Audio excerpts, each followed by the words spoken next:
মৰমৰ কণমানিসকল, তোমালোক আটাইকে মই আছামিজ জ্ঞানকুলৰ ইউটিউব চেনেললৈ স্বাগতম জনাইছোঁ। আশা কৰোঁ তোমালোক আটাইয়ে ভালে কুশলে আছে।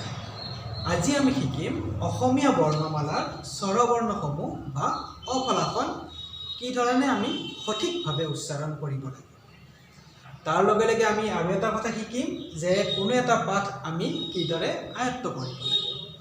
এতিয়া যেতিয়া পাঠ এটা আয়ত্ত কৰিম, আয়ত্ত কৰোঁতে প্ৰথম কথাটো মন দিবলগীয়া কথাটো হৈছে যে যিজনে আমাক পাঠটো শিকাব সেইজনৰ কথাখিনি আমি প্ৰথম খুব মনোযোগ সহকাৰে শুনিব লাগে। তাৰপিছত শিকাওঁতাজনে যেনেদৰে আমাক পাঠটো শিকালে সেই পাঠটো আমি হুবহু তেখেতৰ দৰে কোৱাৰ আমি চেষ্টা কৰিম।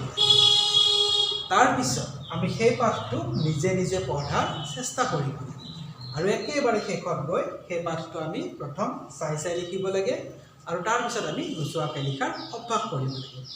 আৰু এনেদৰে শিকিলে আমি পাঠ এটা খুব সোনকালে আয়ত্ত কৰিব পাৰোঁ। তেনেহ'লে ব'লা আমি আজি অসমীয়া অফলা বা স্বৰবৰ্ণসমূহৰ সঠিক উচ্চাৰণ সহ একেলগে পঢ়োঁ। এতিয়া মই প্ৰথম পঢ়াই দিম, তোমালোকে খুব মনোযোগ সহকাৰে শুনিবা। অসমীয়া স্বৰবৰ্ণ বা অফলাৰ প্ৰথম বৰ্ণটো হৈছে অ,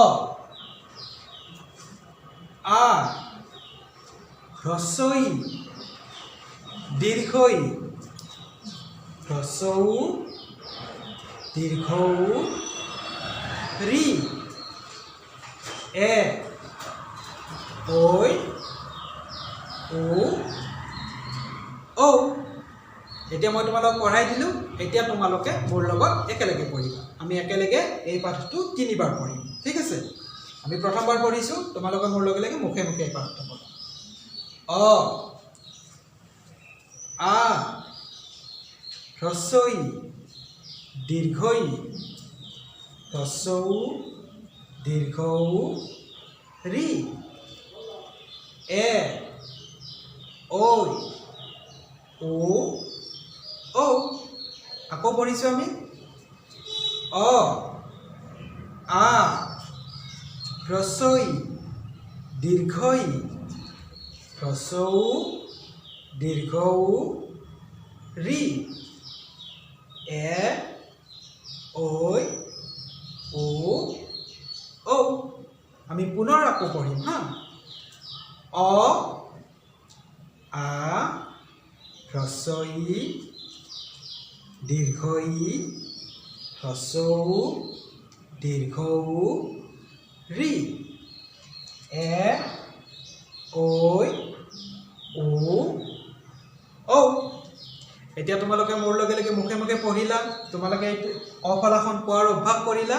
এতিয়া তোমালোকে নিজৰ কলি বা নিজৰ বহীত পেঞ্চিলেৰে তোমালোকে চাই লিখাৰ অভ্যাস কৰিবা।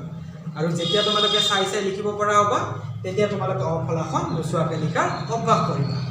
এনেদৰে যেতিয়া তোমালোকে অভ্যাস কৰি থাকিবা তেতিয়া খুব সহজে অফলাখন তোমালোকে আয়ত্ত কৰিব পাৰিবা।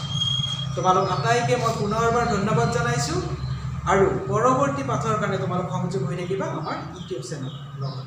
আৰু তেতিয়ালৈকে তোমালোক আটাই ভালে থাকা, কুশলে থাকা আৰু খেলি থাকা।